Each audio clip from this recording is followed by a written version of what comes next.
Gloria a Dios, hemos sido adoptados por el Señor Jesucristo, como Trini ayer. Bienvenidos a todos, también a los que están viéndonos en YouTube, en Facebook, a los que están en el gimnasio. Tenemos otro grupo de la iglesia viendo aquí nomás en el edificio, en el gimnasio, participando del servicio de hoy, de todo el servicio. Y simplemente están allí por restricciones, ¿no es cierto? De la ciudad aquí podemos tener nada más este número de personas, aunque hay mucho espacio, pero estamos obedeciendo las restricciones de la ciudad. Por lo menos podemos reunirnos, ¿verdad? ¿Estamos contentos con eso? Claro que sí. Otros están viendo desde su hogar, así que saludos a todos.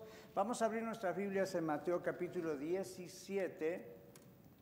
Mateo 17, y si usted no tiene una Biblia en su mano, quizá nos visita o no posee una Biblia, levante su mano y vamos a alcanzarle una. Los sugieres le van a regalar una, póngale su nombre, allí la fecha y este regalo de Iglesia de la Red Aurora para usted. ¿Ok? All right, muy bien, estamos prestando atención. Ok, Mateo es el primer libro del Nuevo Testamento. De la mitad del libro para la derecha. Y en el capítulo 17... vamos a encontrar el versículo 24 y vamos a hablar acerca de un versículo que pocas veces se toca. No es uno de los versículos tal vez más conocidos, más famosos, pero vamos a mirar esto porque, como ven en las pantallas, el tema, el título es ¿Cómo ablandar corazones de piedra? Sugestivo, ¿verdad? Vamos a ver qué hacemos con esto. ¿Quiénes tienen corazones de piedra y cómo ablandarlos? Mateo capítulo 17, versículo 24. Esto es un tiempo cuando el Señor Jesús y sus discípulos llegan a la ciudad de Capernaum y observen lo que ocurre. Verso 24. Cuando llegaron a Capernaum, vinieron a Pedro los que cobraban las 2 dracmas y le dijeron, ¿vuestro maestro no paga las 2 dracmas? Pedro dijo, sí. Y al entrar él en casa, Jesús le habló primero, diciendo, ¿qué te parece, Simón? ¿Okay? El otro nombre de Pedro. Los reyes de la tierra, ¿de quiénes cobran los tributos o los impuestos? Taxas. ¿De sus hijos o de los extraños? Pedro le respondió, de los extraños. Jesús le dijo, luego los hijos están exentos. Sin embargo, para no ofenderles, ve al mar y echa el anzuelo, y el primer pez que saques, tómalo, y al abrirle la boca, hallarás un estatero, otra moneda. Tómalo y dáselo por mí y por ti. Tómalo y dáselo por mí y por ti. Oremos. Padre, hemos leído esta porción de tu palabra y ahora tú nos has prometido que tu palabra no va a volver vacía a nuestras vidas, a nuestros corazones, sino que hará lo que tú quieres y para eso que tú la has enviado especialmente para cada corazón y para nosotros como congregación. Así lo creemos y confiamos que a través de todo este mensaje tú nos vas a hablar a todos. En el nombre de Jesús oramos. Amén. Bueno, ustedes saben que durante los años de ministerio del Señor Jesús, antes de ir a la cruz a morir por nosotros, nuestro Señor tuvo que tratar con varias personas, yo creo bastante difíciles de soportar, ¿están de acuerdo? Fariseos, saduceos, escribos, era gente bastante complicada, bastante difícil de soportar. Pero el Señor sabía por qué esas personas lo trataban mal. El Señor sabía que esa gente lo trataba mal porque su corazón estaba endurecido, el de esa gente. Los corazones y los ojos espirituales de esa gente estaban cegados y esa ceguera endurecía el corazón de ellos. Pero el Señor dijo que Él no vino a condenar al mundo, sino para que el mundo sea salvo por Él. Le dijo esto a Nicodemo en el capítulo 3 de Juan. Yo no he venido a condenar, sino a salvar. Por lo tanto, Jesús trató a los enemigos, a sus enemigos, con respeto. No estaba de acuerdo con lo que ellos decían, no estaban de acuerdo con la vida que llevaban, no estaban de acuerdo con el ataque al Señor Jesús, pero el Señor los respetó. Así, de tal manera nos amó que el Señor Jesús Murió en la cruz, pero aún antes de llegar allí, observen que el Señor murió cada día a sus propios deseos, murió a sus propios intereses personales, murió a sus propios derechos, se negó a sí mismo, no impuso sus legítimos derechos como rey de la tierra, como creador del mundo, no puso ni impuso, mejor dicho, sus derechos sobre la humanidad, aun cuando tenía toda la autoridad para hacerlo, ¿verdad? El Señor dejó de lado todo eso mientras estuvo aquí en la tierra, solo para ablandarnos a nosotros el corazón, con su amor. Lo que pasó con esos en la época de Jesús en la tierra sigue sucediendo, y sucedió con todos nosotros, antes de ser conquistados por el amor del Señor. Vamos a hablar un poquito del marco histórico, ¿ok? ¿Qué está pasando? Ustedes vieron el templo, dracmas, palabras que no conocemos. Bueno, había un impuesto, no era el impuesto al gobierno romano, las taxas. Aquí está hablando del impuesto al templo. Ya desde el Antiguo Testamento, el templo de Jerusalén tenía un impuesto que se pagaba. Es más, había una moneda que existía para pagar el impuesto al templo, eran las dracmas. Y cada varón tenía que pagar 2 dracmas después de los 20 años de edad. Siempre cada año tenía que pagar 2 dracmas, y eso era el equivalente a un par de días más o menos de trabajo.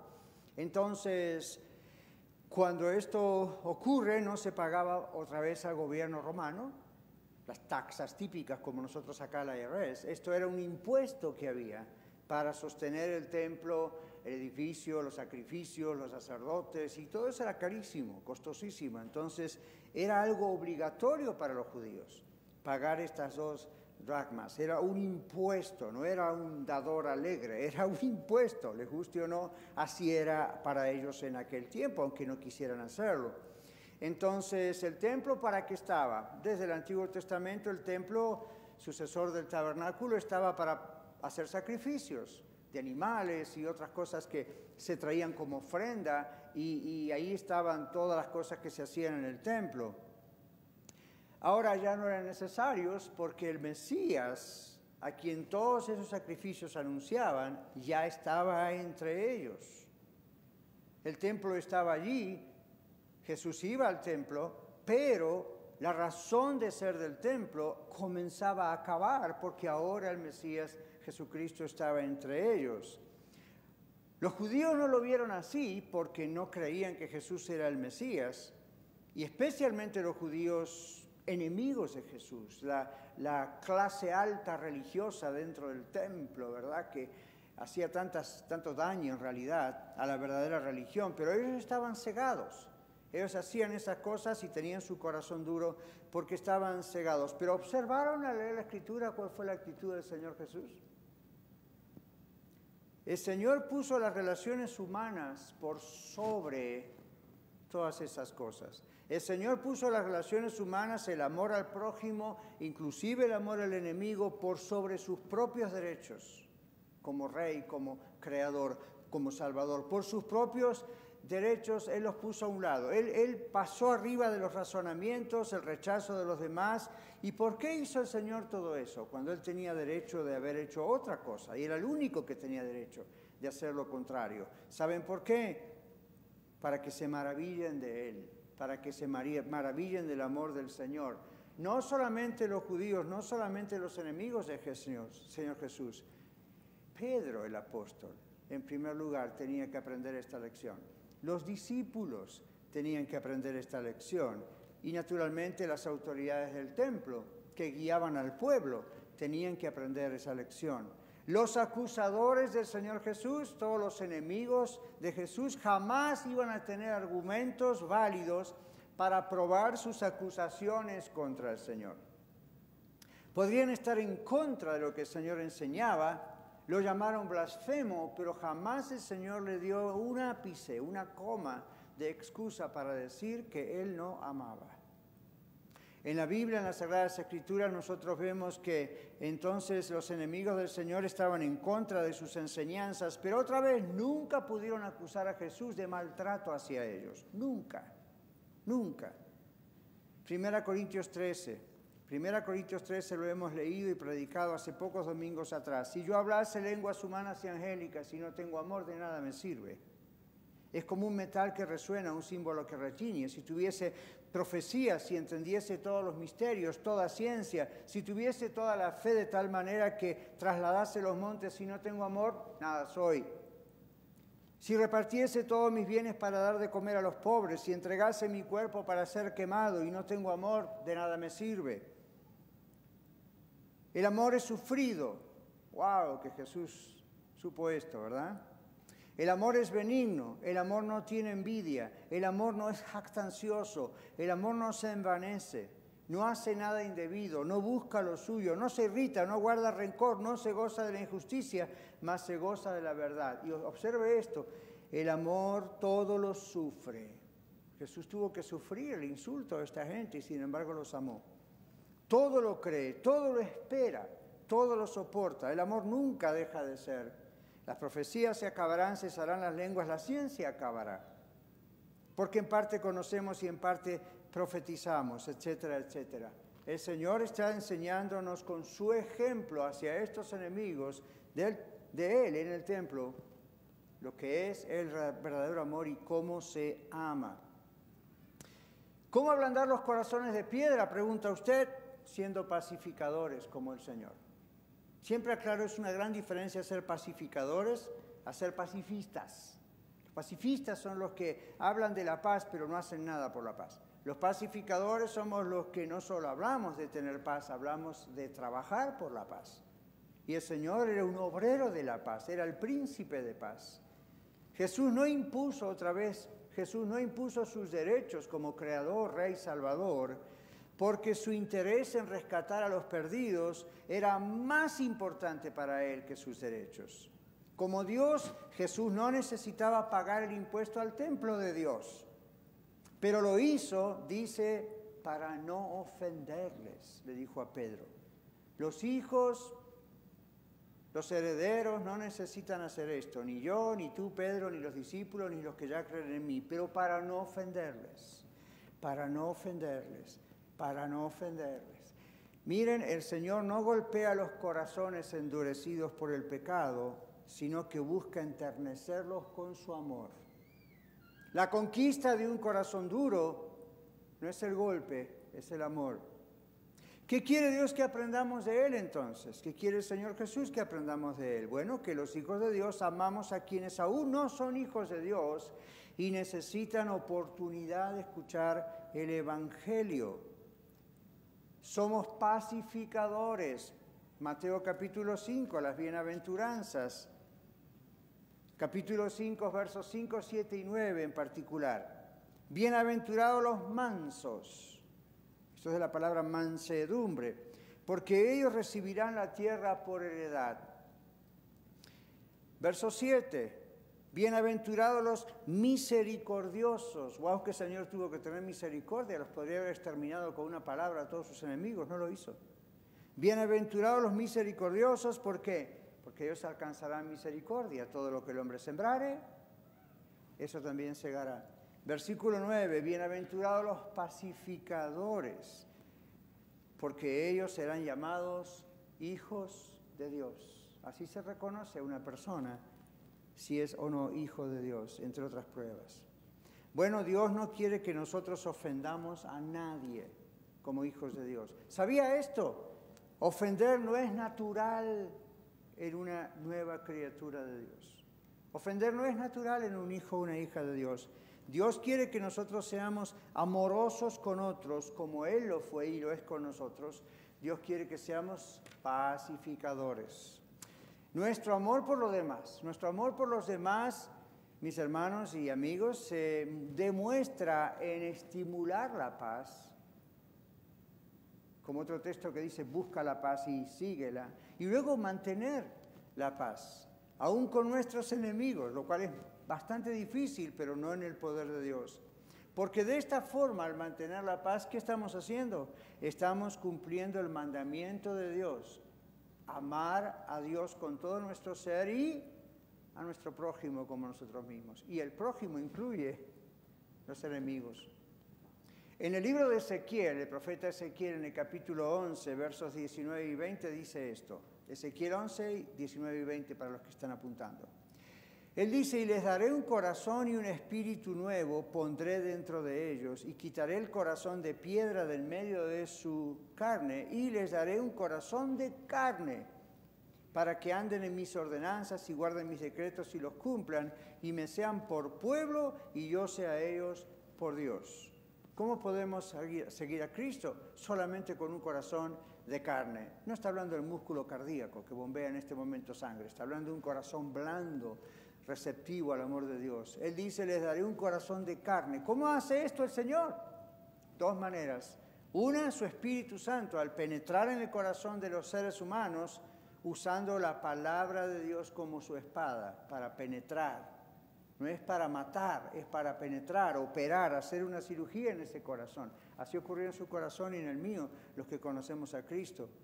La otra forma en la que el Señor da un corazón de carne a la gente es usando a sus hijos cuyos corazones ya han sido transformados por la palabra de Dios. Mi corazón, su corazón eran corazones de piedra hasta que vino el Señor, los ablandó, los demolió, los hizo de nuevo, los hizo de carne y entonces ahora quiere usarnos a nosotros para también tocar a otros con su amor. Bueno, el Señor tuvo que corregir en este versículo, en estos versículos, el Señor tuvo que corregir la falta de amor de sus discípulos. Y en primera instancia, Pedro. ¿Por qué la gente fue a Pedro? Ya era el líder, básicamente, de los discípulos. Entonces fue con él. Y observen que el Señor, antes de que Pedro abriera la boca, cuando entró a la casa, Jesús ya sabía lo que había pasado y inmediatamente le dice, esto es lo que hay que hacer, en otras palabras. Pero en otros casos, en otras ocasiones, como en la de Lucas capítulo 9, el Señor tuvo que corregir a sus discípulos porque sus discípulos no estaban actuando con un corazón blando, de carne, un corazón de amor. Observe lo que dice Lucas 9, 51 al 56, otra vez para ustedes que apuntan. Cuando se cumplió el tiempo en el que él, Jesús, había de ser recibido arriba, es decir, estaba ya a punto de ir a la cruz y después al cielo, Jesús afirmó su rostro para ir a Jerusalén y envió mensajeros delante de él, los cuales fueron y entraron en una aldea de los samaritanos para hacerle preparativos para que Jesús entrase. Mas los samaritanos no le recibieron porque el aspecto de Jesús era como de ir a Jerusalén. Samaritanos y judíos andaban siempre en pelea. Viendo esto, sus discípulos Jacobo y Juan dijeron, Señor, ¿quieres que mandemos que descienda fuego del cielo como hizo Elías y los consuma? Estaban al lado de Jesús. Entonces, volviéndose, Jesús los reprendió. Les dice, vosotros no sabéis de qué espíritu sois, porque el Hijo del Hombre, él, Jesús, no ha venido para perder las almas de los hombres, sino para salvarlas. Punto. Y se fueron de la aldea. Yo creo que hubiese aprendido algo muy fuerte estando ahí, ¿verdad? ¿Y usted? También lo estamos leyendo de la Escritura. Si nuestro corazón es aún de piedra, es lo que el Señor le estaba diciendo. Si nuestro corazón es aún de piedra, Dios no nos va a usar para ablandar otros corazones de piedra, sino que tendrá que ablandar primero nuestro corazón. Una piedra puede romper otra piedra, pero una piedra nunca puede ablandar otra piedra. Solo un intenso fuego puede ablandar y hasta derretir una piedra.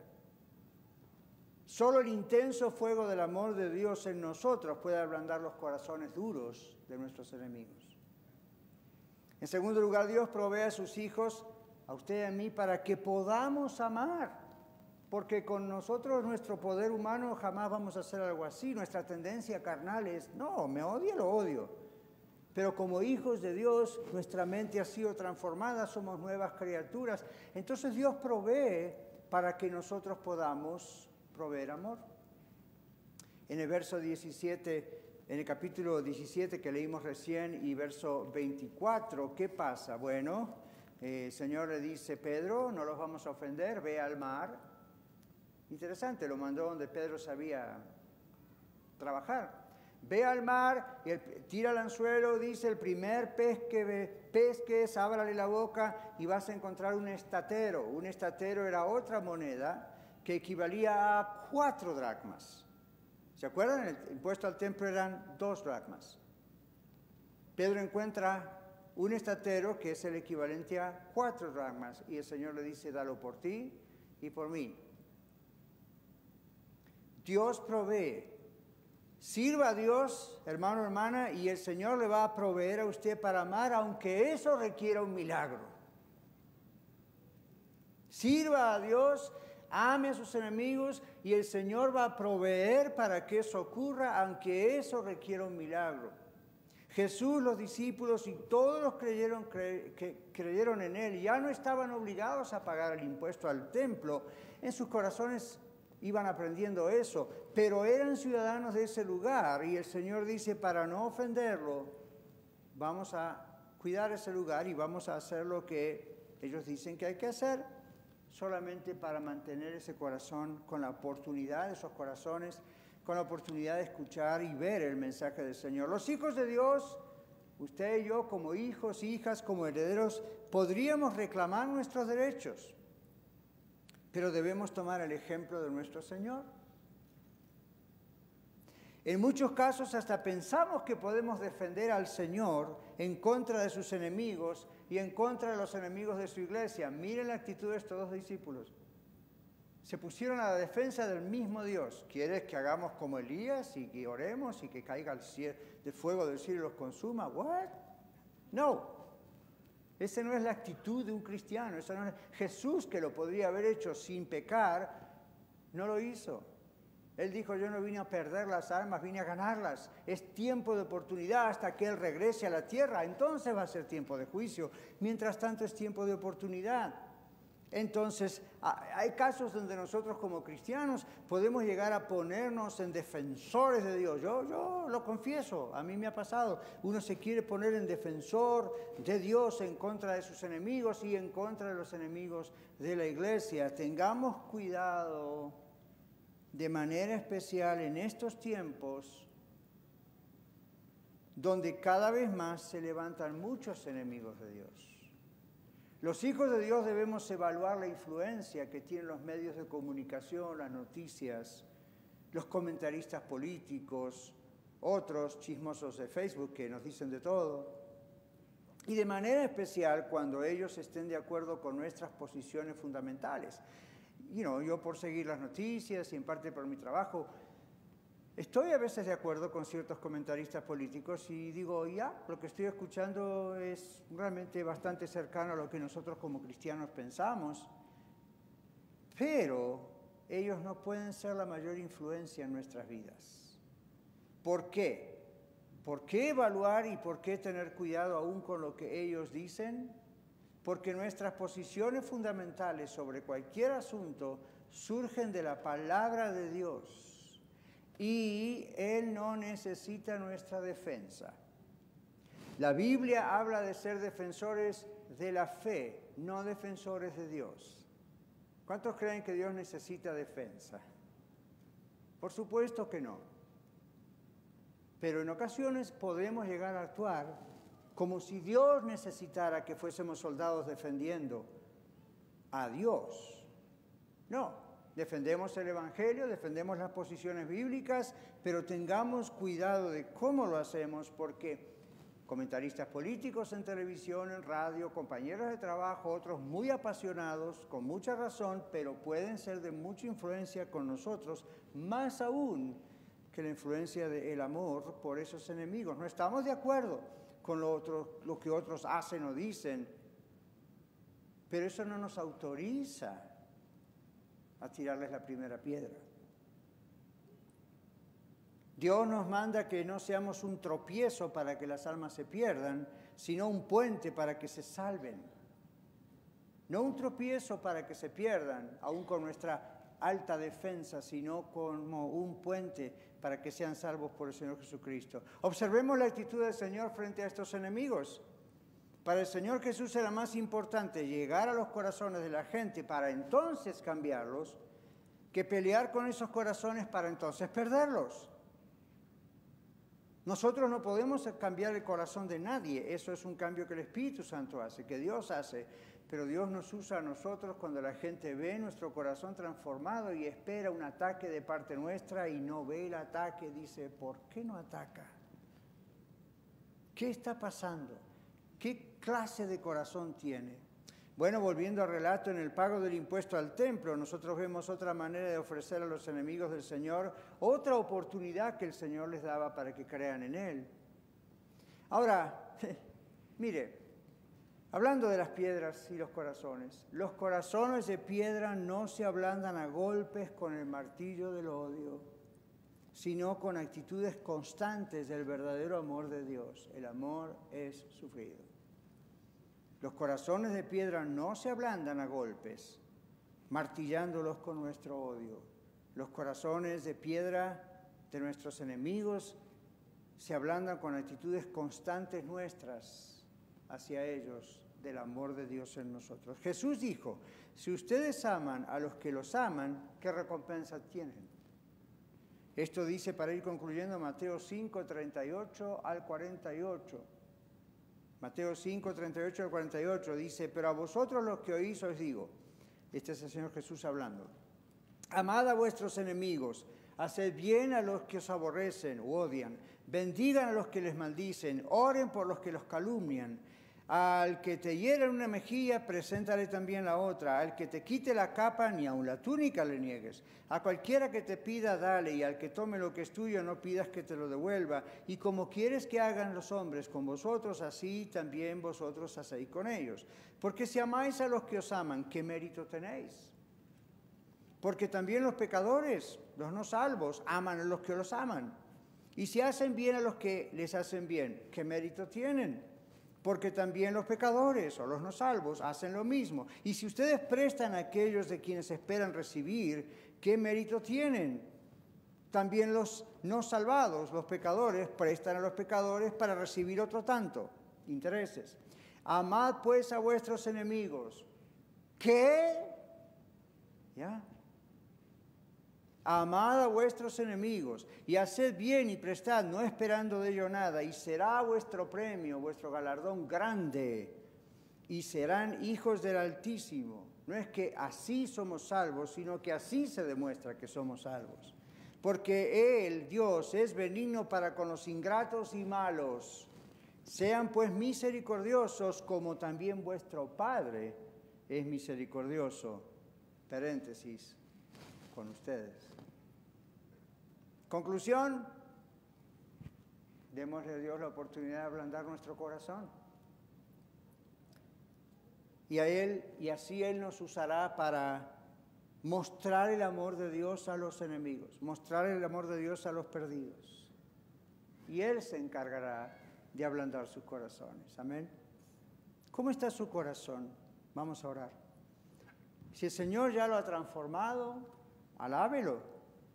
Ha sido un logro de Dios, no suyo. Y pídale que Él mantenga su corazón latiendo con el poderoso amor de Dios. Especialmente cuando nos enfrentamos a personas que nos odian, que nos dañan, que nos abusan, que nos hacen mal. Señor, es que mi corazón lata. Yo no puedo, en mi carne yo quiero vengarme. Pero tú estás en mi corazón. Cambias mi mentalidad hacia ellos, cambias mi forma de ser hacia ellos y me transformas en un puente para demostrarles tu amor en mí y darles oportunidad de que se arrepientan y sean salvos. Si su corazón está endurecido, y estamos hablando de los que estamos aquí, en YouTube, en Facebook, en el gimnasio, si su corazón todavía está endurecido, usted no conoce a Jesucristo como su Salvador y Señor. Confiese eso al Señor. Pídale perdón. Arrepiéntase. Es lo mejor que puede hacer. Y luego ponga toda su confianza en el Señor Jesucristo y ríndale su vida. Padre, toca los corazones como has tocado mi corazón. Y toca los corazones de aquellos que aún no te conocen o creen que te conocen.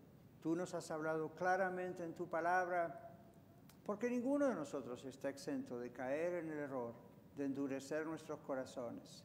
Pero aquellos que nos has salvado y comprendemos y experimentamos la pasión, la compasión, la misericordia que tuviste por cada uno de nosotros, Por supuesto que la tendremos con aquellos que nos aman, porque ¿quiénes somos para no amarles cuando tú nos has amado a nosotros?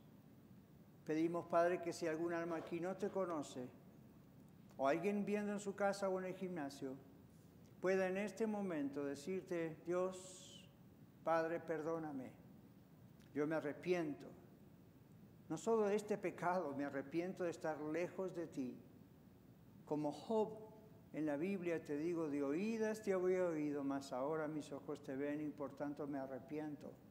Entra en mi corazón. Yo creo que Jesucristo es el único y suficiente Salvador de mi vida y que con su Espíritu Santo ablanda mi corazón. Señor, ven a mi vida en el nombre de Jesús. Amén. Si usted ha hecho alguna decisión así, nos gustaría ayudarle, ¿okay? Aquí o en casa, y hablé con cualquier persona que tiene así este nombre allí colgadito en su cuello, y la persona también va a poder orar por usted. Amén. Que el Señor le bendiga.